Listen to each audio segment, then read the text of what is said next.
Okay, there's 3.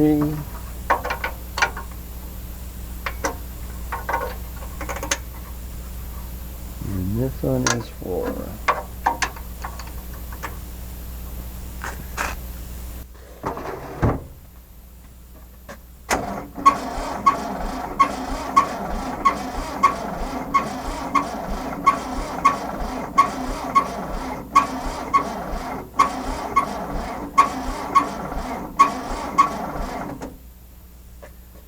Alright. Let's actually see where the timing is at. Okay, so this is 1.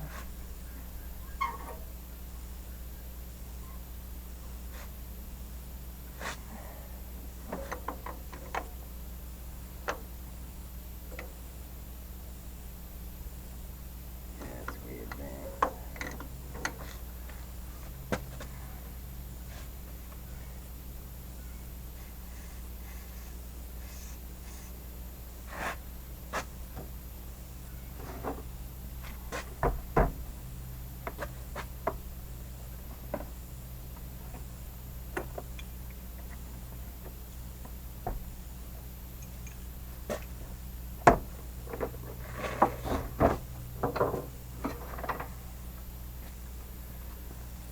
Alright, yeah, the timing is, looks like it's quite a ways off. So what we're going to do, we're going to static time it, which they used to do years ago, instead of with the timing lights. Okay, you turn it clockwise until the points are closed.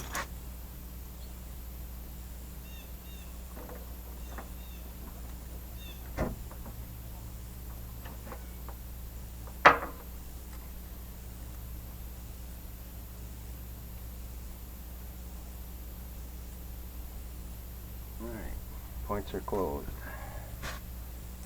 And you hook your test light, kind of like I was doing the check before, to see if the points were good. You put one in the test light to ground, and then the other one goes to the negative side of the coil, which is hooked up to the distributor. Now, you turn the distributor counterclockwise until the light lights up.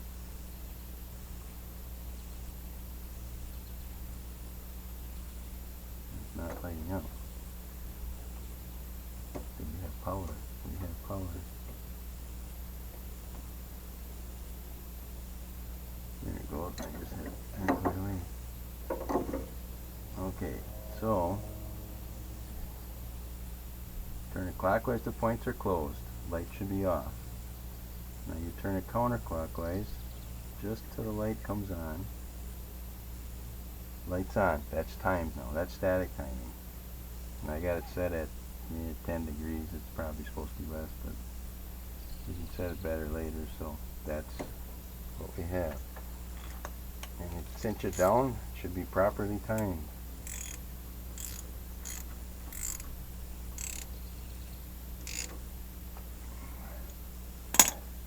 And if you want to double check yourself, what you can do is you can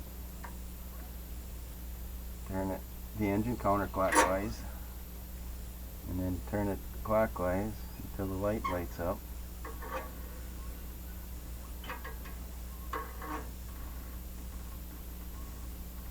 And there it is.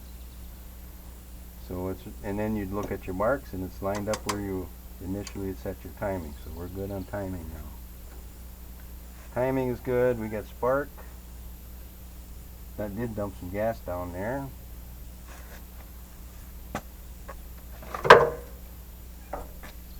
But I think one of our problems is we're probably low on compression and we're not turning it over fast enough. The battery should be good.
try a different battery and try putting a booster pack on there.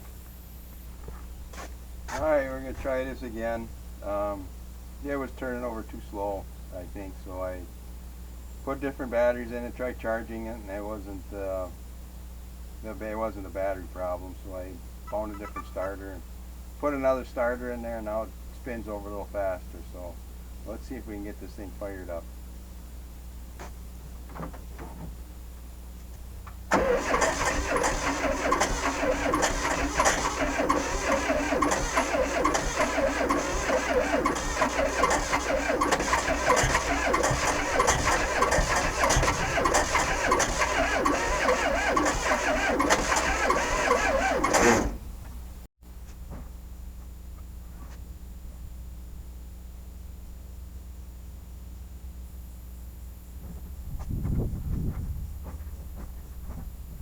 Well, I was trying to give it a little more gas.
What I did is hooked up another battery to it and get it to spin over a little faster.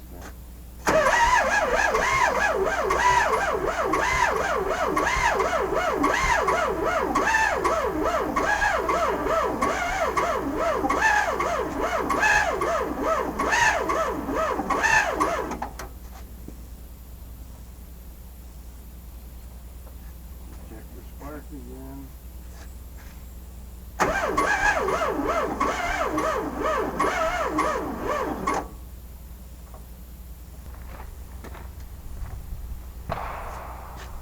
Well, I think I know what's wrong. Somebody's got a 6-volt transmission in here. They probably machined the bell housing out to fit the 12-volt flywheel, but they didn't change the bushing. And the starter end on a 12-volt is smaller than a 6-volt. So what I got, I show you here.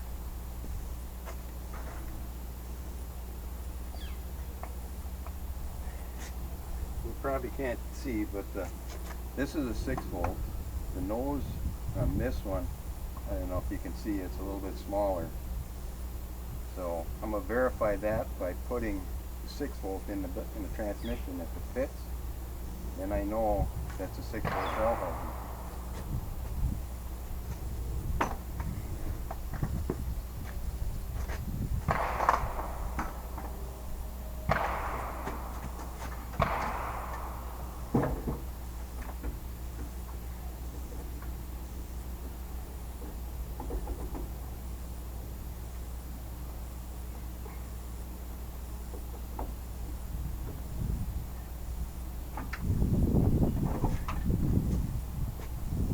Fits. So what I'm going to do, you could do this without changing the bushing. The starter is self-supporting. It's out of a automatic slick shift. Volkswagen, they had those for a few years. The starter bolts right in, but it's self-supporting, so it doesn't need the bushing on the end of the nose. So we're going to put this in there and see if it's going to turn over now.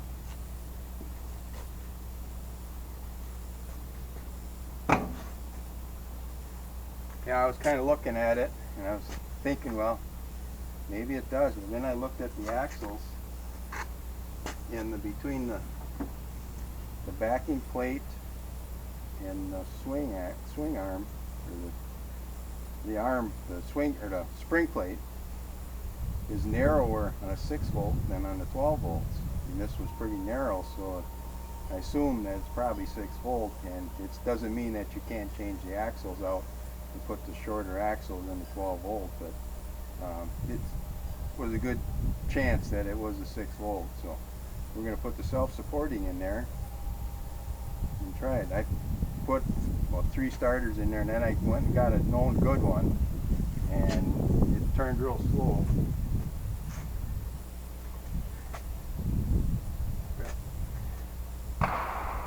When I go through all that work, make sure it turns.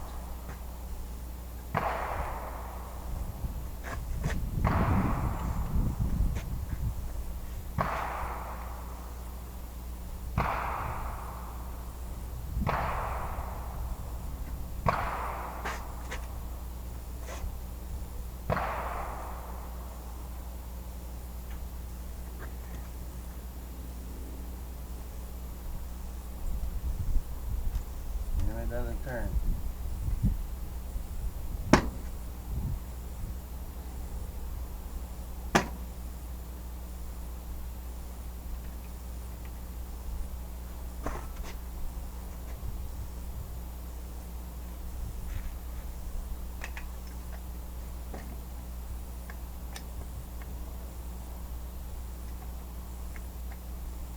Somebody had this apart at one time, but the armature not as loose.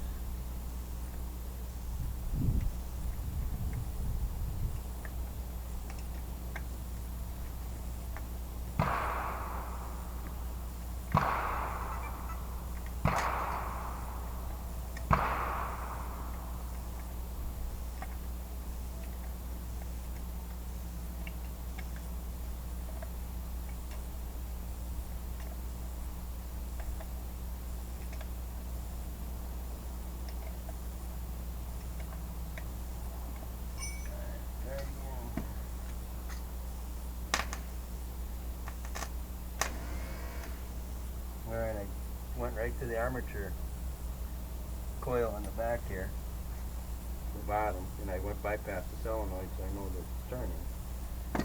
So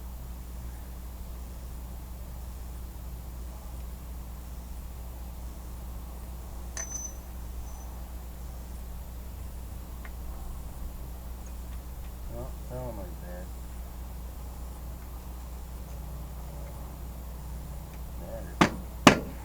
Bad connection.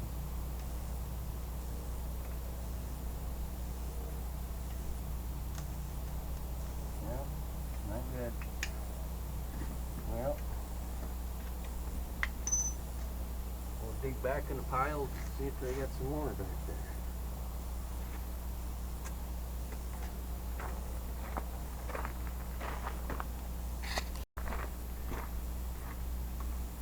Well, I went and grabbed another starter.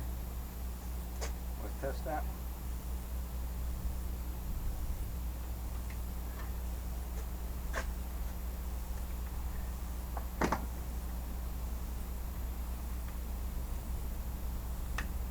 First we'll just go to the starter itself.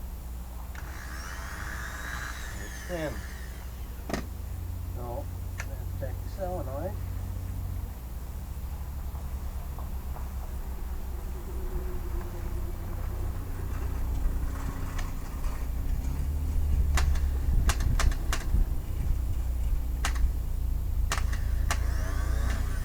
That's been. So put that in there and we'll see how fast it goes now.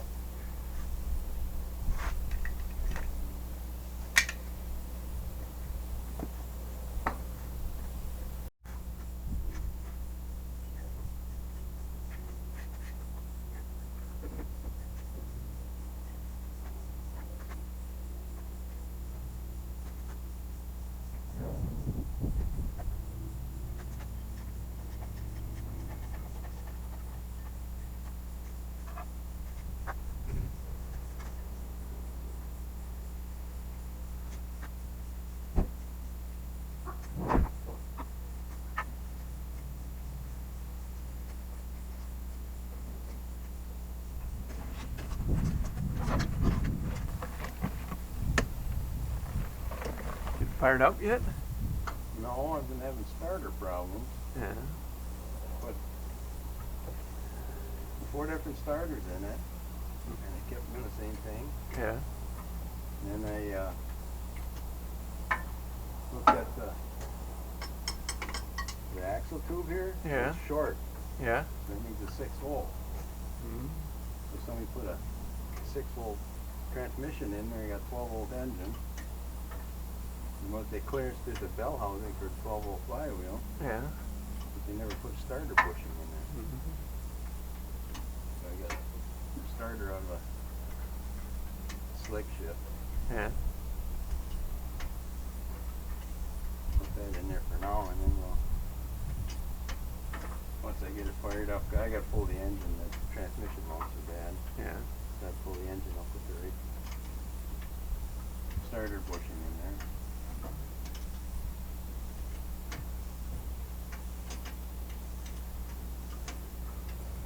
Otherwise, they got some tools for pulling the bushing. Yeah. Yeah. Help pulling the engine. I got to take it out anyways. Yeah. I got to change transmission mounts. They mount on the inside of the bell housing for the rear mount. Yeah.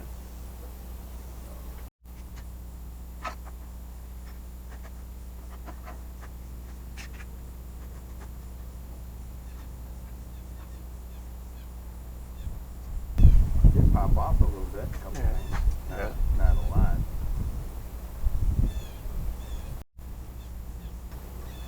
The exhaust's got to sound different. Yeah. It's a dual exhaust, but it crosses over. Oh. Yeah, I didn't notice that. Oh, yeah.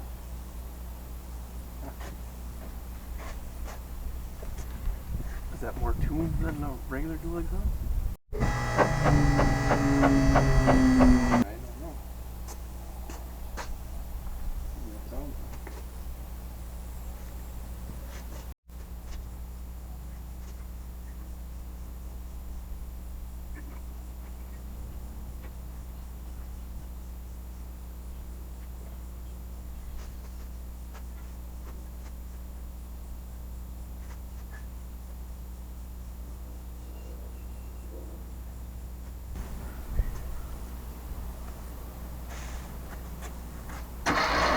Oh, look at that. Spins over now. Mm-hmm.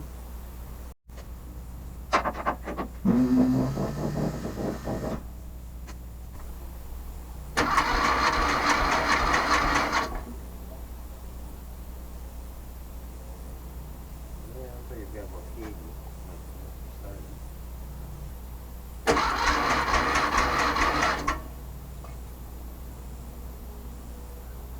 About 7.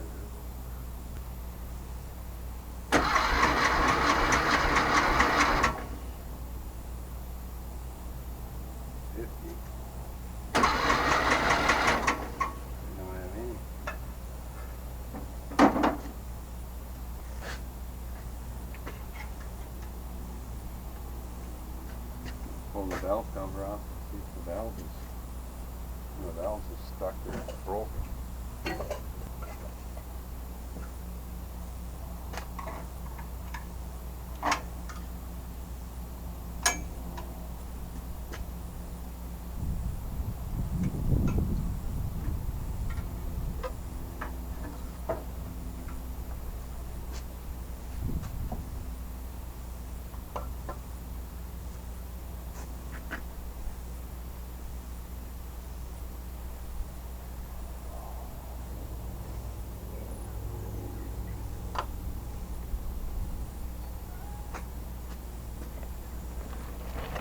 Valve really seems nice.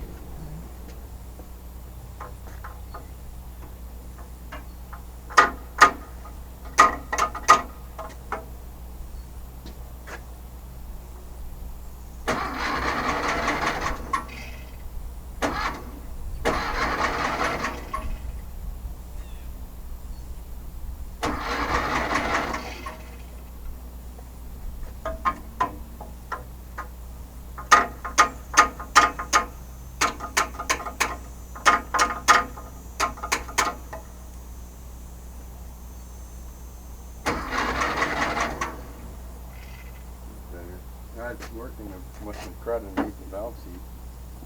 A little bit of tap on there and came back up. It's not high.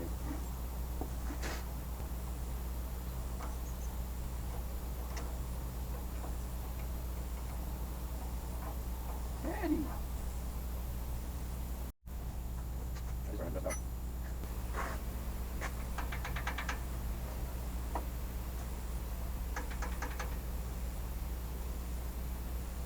Adjusters are all loose on there.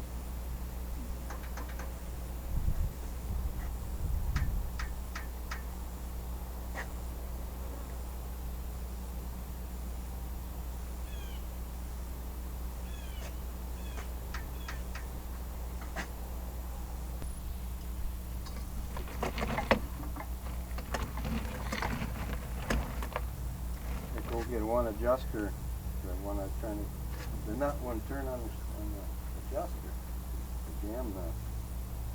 Right, we'll get a different one.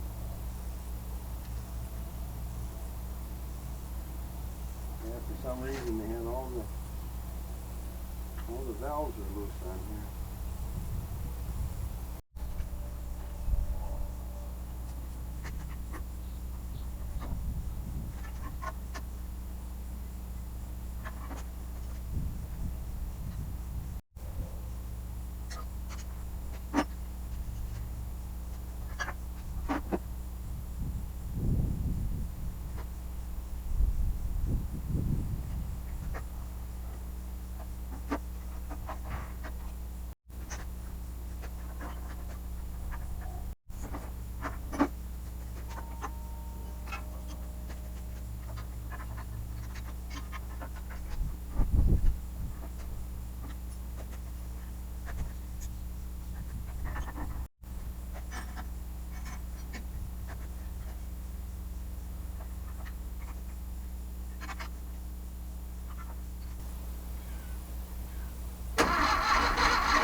Turns over a lot better.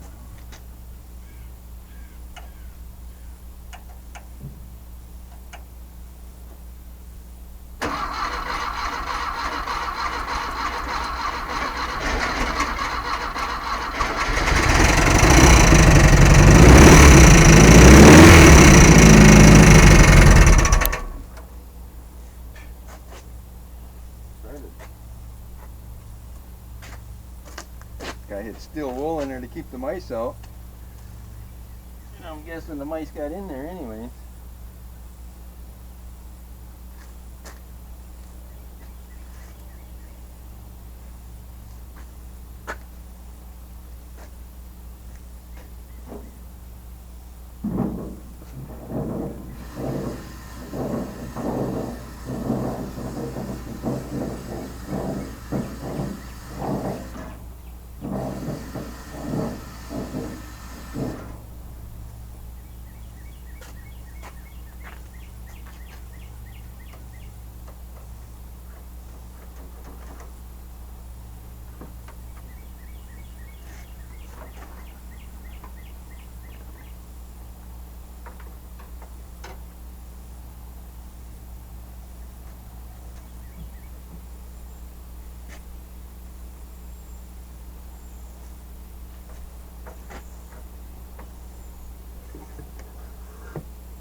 it does run. We'll go through and take care of the wiring and see if we can get it to run a little better. I don't know if the fuel pump is not working.